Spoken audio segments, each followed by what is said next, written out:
All I know is that we heard gunshots, came out, and we saw the young people out here just scattering, and the young lady was on the ground, and it was just very sad. Well, we're learning more tonight about the teen girl shot and killed at a block party Monday night, a crime that right now remains unsolved. But we gotta draw a line in the sand, and this cannot be acceptable in this city. And for every parent out there, this could be your child if we don't say something or do something. Because what it says to me, if something happens to my children, it's going to be a 1 or 2 day story, and nobody may really care about what happened to my children other than they feel sorry for me and my family about my child being killed, and then they're going to move on in their lives, and we're going to move on to the next story. This is shameful.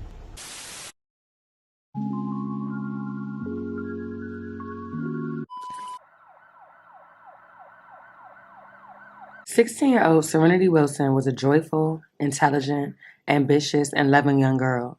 She was a straight A honor roll student and dancer at Lawrence North High School and was considered the go-to sibling amongst her family. Like many, Serenity was looking forward to the 4th of July weekend and all of its festivities.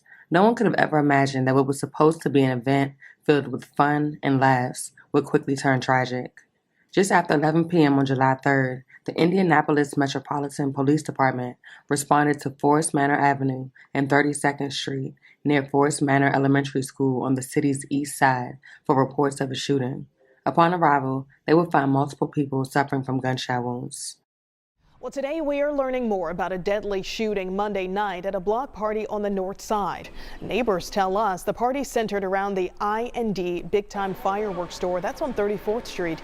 Now, police believe about 100 people were there when fireworks turned into gunshots. Police are working to determine if the fireworks shop had a role in that shooting. The victim was identified as 16-year-old Serenity Wilson, who was sadly pronounced dead at the scene. Within the next half hour, 3 people with gunshot wounds arrived at local hospitals. A 4th person later showed up at the hospital with injuries that were not gunshot wounds. Investigators believe a fight began during a block party before a hail of gunshots were fired. Several cars, which officers say were damaged by individuals attempting to leave the party, remained at the scene the following morning. Just hours after the incident occurred, investigators were still on the scene with more than 100 evidence markers. Well, the gunfire that erupted during that block party here Monday, right in front of this East Side church, killed an innocent young girl who had everything to look forward to. 16 years old, joyful. Family is now mourning her far too soon. Serenity Wilson was just learning to drive, just about to become a junior at Lawrence North High School, on the dance team, on the honor roll, on the hearts of her mom, stepdad, and uncles. This young girl's personality, they say, brought joy to anyone she met. I mean, she could go in any room, spark a conversation with anybody, and everybody would be drawn into her. I mean, she was just so special. It was something that was contagious in a good way. And like she's clearly had an effect on a lot of people. Which is why what happened at what was supposed to be a fun block party with friends is so hard to comprehend. Multiple gunshots fired into the gathering. Serenity suddenly killed. Family raced to the scene, to the unthinkable. I'm trying to fight through the caution tape to try to see if I can just touch my baby, just hold my baby one more time. It's hard. People who live near the scene say they fear their lives. What was supposed to be a fun gathering turned into a nightmare for this neighborhood, with even a nearby church being affected by the events that took place. The gunfire, sadly, it appears a teenage girl also lost her life, and no one has yet been held accountable for that violence. Serenity Wilson celebrated her 16th birthday last December.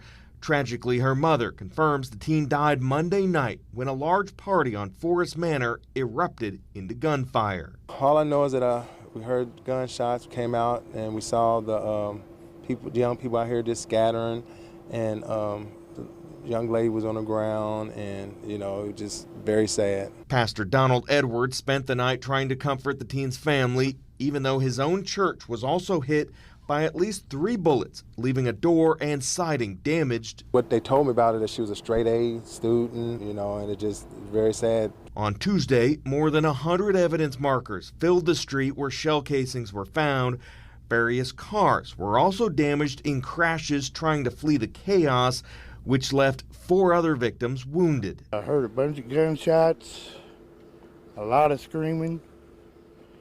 You name it, I heard it. So far, nobody has come forward to let us know anything. IMPD expressed frustration overnight that despite a large crowd, no witnesses were willing or able to help them hold anyone accountable for the shooting. Unfortunately, there was over 100+ people here, yet the only 2 witnesses we have are the 2 security guards that were on the scene, and they did not see any of the shooting going on. If you can't speak up, you can't really help out because cops can't do everything. For his part, Pastor Edwards encouraged his neighbors to help police solve the case and bring justice to Serenity's family. Let people know that you care for your community, let them know that you care for your neighborhood.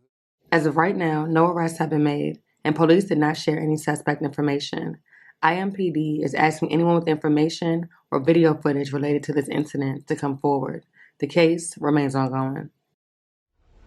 I am in the parking lot of Miracle and Blessings United Methodist Church right here at 34th and Forest Manor. I'm just trying to compose myself. I am so angry about this 16-year-old beautiful young lady being killed. She is the same age as my 16-year-old daughter, who also turned 16 in December of last year. I am just furious. I've been waiting all day for somebody to say something. I've been looking for elected officials. I've been looking for candidates who are running for public office. I've been looking for clergy and community leaders who tend to have a lot to say about a lot of other stuff, but when it comes to our children being gunned down, there seems to be a lot of silence in our community. Are you not frustrated that it's not safe out here in the streets for our kids? Quit telling me that things are getting better out here when I know the reality as a father. I can't let my children go to certain events because I am fearful that something bad is going to happen. I know the reality of it. I've been to too many murder scenes over the years with 10 Point, and I know that it's not safe for our young people for certain kind of events in the urban core and in communities of color. Guys, if we're not going to say nothing, ladies and gentlemen, nobody will. If the black community doesn't say something about what's going on in our neighborhoods that are affecting our kids, then nothing is going to be said about it. The press will do a 1 or 2 day story on these kids being killed, and they're going to move on to the next story. But yet, these murders are going to go unsolved, and people are going to pretend like they don't know what happened when there's people who know what happened to this 16-year-old girl and who were the shooters. We got to do better than this. I can't cover the whole city as 10 Point. I don't have the people. There are other groups out here that are doing great work. But we got to draw a line in the sand, and this cannot be acceptable in this city.